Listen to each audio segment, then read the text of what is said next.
Ikalawang araw ng tigil pasada ng grupong Piston bilang pagtutol sa PUV modernization. Pero habang may mga tsoper na nagpoprotesta, meron din namang humahabol sa huling araw ng pagko-consolidate o pagsali sa kooperatiba na makabiyahe pa. Live mula sa LTFRB office sa Quezon City, nasa frontline ng balitang yan, si Gerard de la Peña. Gerard, kamusta ang pila ng mga tsoper dyan na naghahabol para mag-consolidate? Ruth, napakaraming pumipila na jeepney drivers and operators dito sa NCR Regional Office ng LTFRB dito sa Quezon City. Ito nga yung mga jeepney at UV Express operators na last minute na humahabol para makasali sa kooperatiba o korporasyon.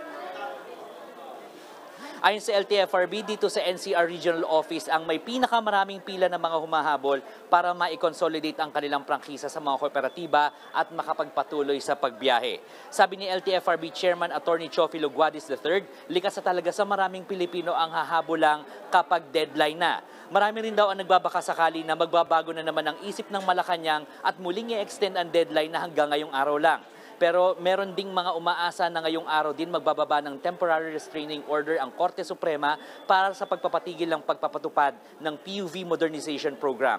Sabi ng LTFRB, nasa 78% na ng mga jeepney at UV Express sa buong bansa ang nakapagpa-consolidate na at mukhang lalampas pa raw ito ng 80% bago matapos ang araw na ito.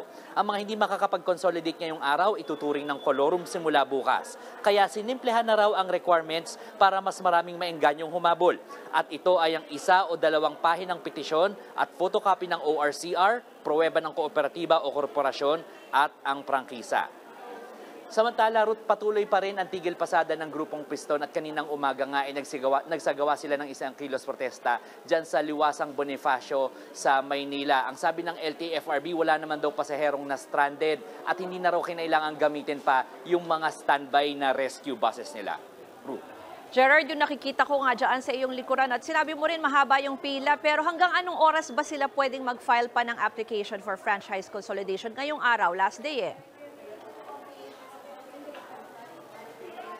Ruth, ang direktiba ng LTFRB sa kanilang mga regional offices ay huwag munang magsasara at tanggapin lahat ng lahat ng mga application, lahat ng operators sa kakatok dito kahit pa abutin sila ng hating gabi ngayong araw.